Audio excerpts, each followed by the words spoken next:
conspiracy fiction, sci-fi, analog, ARGs, and the likes. All of these are subgenres that are in the broader lens of horror, but a key difference that sets them apart from other subgenres within this sphere is the trope that it plays in the media revolving around them, and that is the unknown. Not talking about stuff being unknown just for the sake of being unknown. I'm talking about what its capabilities are, hence why curiosity killed the cat. Within this type of media, there's this very strange but particular itch that I need to sort of scratch at every once in a while. And I'm here to spread that itch to you purely for the love of the genre.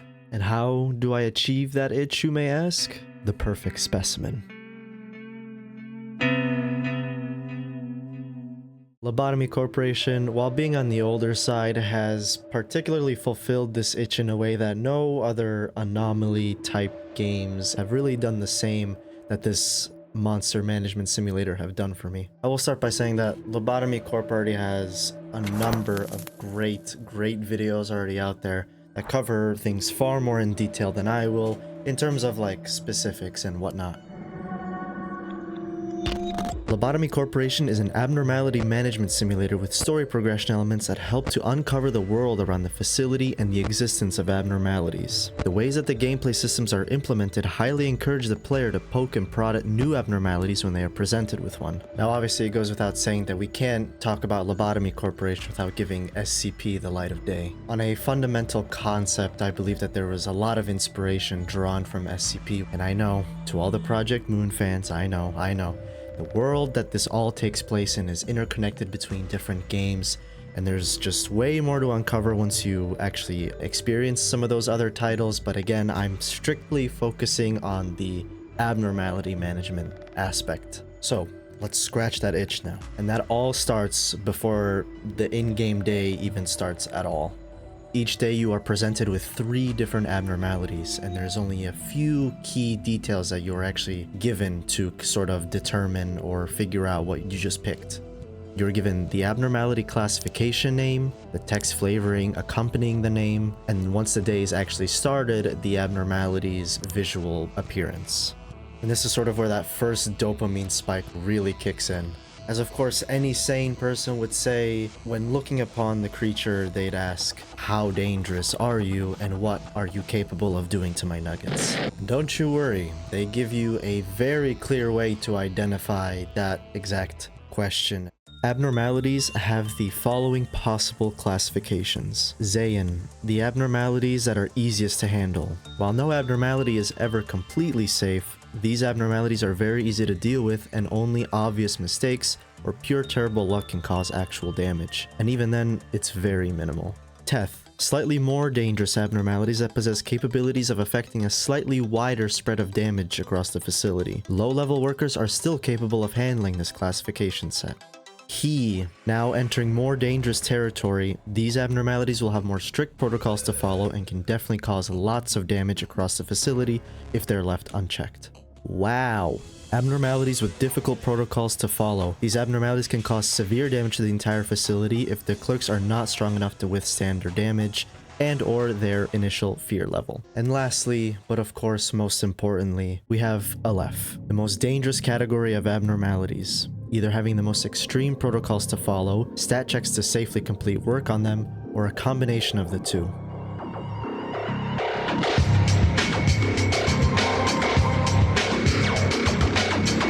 And that quick way of discovering the abnormality's danger level, PE boxes. Alright, hold up. Editor Elixir's gotta come in and stop you right there. So I noticed that I did start calling these things PE boxes. For whatever reason, I don't know why I thought that was the name of the boxes when they're just considered E boxes. So anytime that I refer to them, just know that there's no P. Yeah. These cute little squares attach right beside the containment unit. Each classification has a general range at which the count indicates how dangerous it is. Zayn mainly has 10 with the exception of You Are Bald and Army in Black.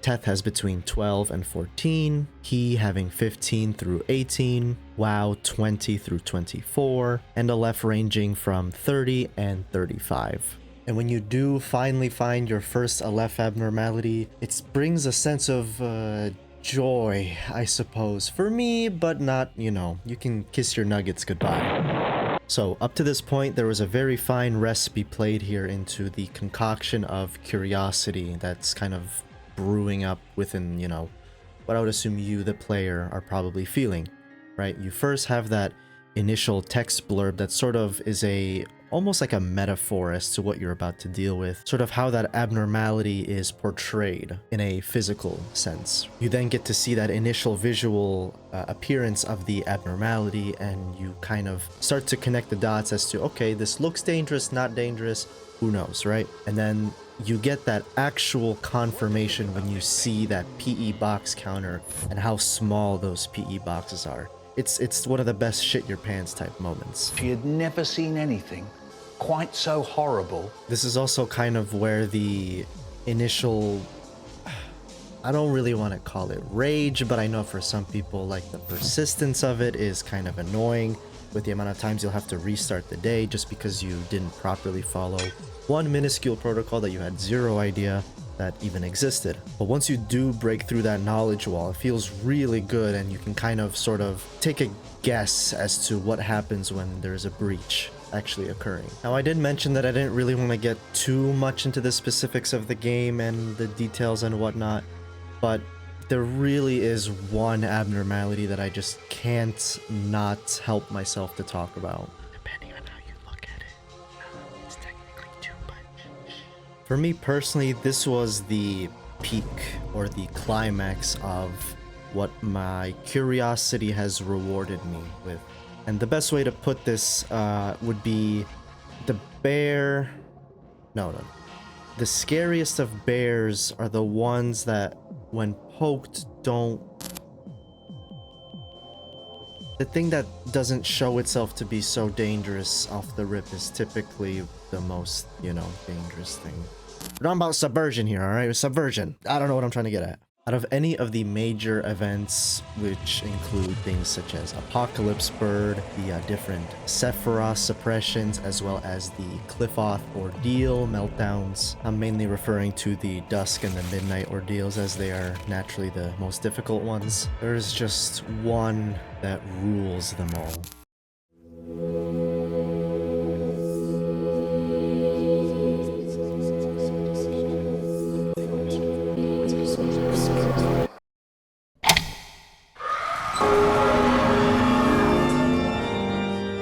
White Knight's first breach ever is what I would consider the absolute peak, and I've dissected it in a way as follows.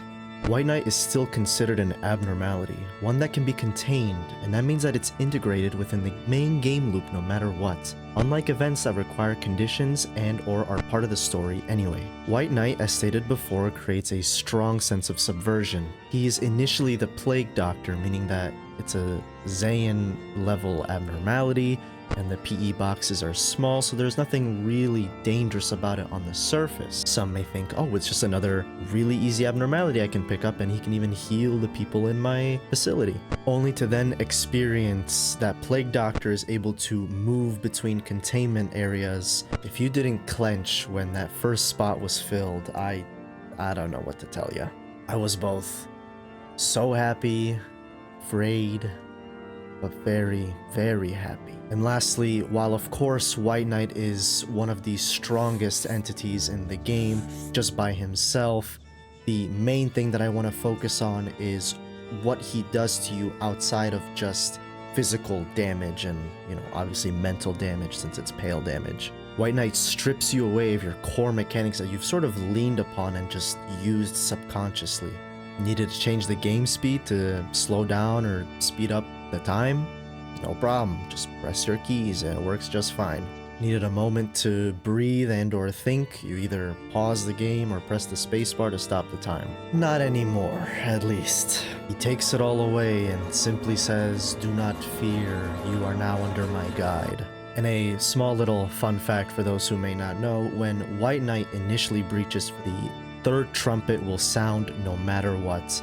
This adds to the immersion of, you've just let something out that never should have happened, and you're royally fucked. And this is the perfect recipe. This is the perfect meal, I would say. It's just... it's great. It's just great.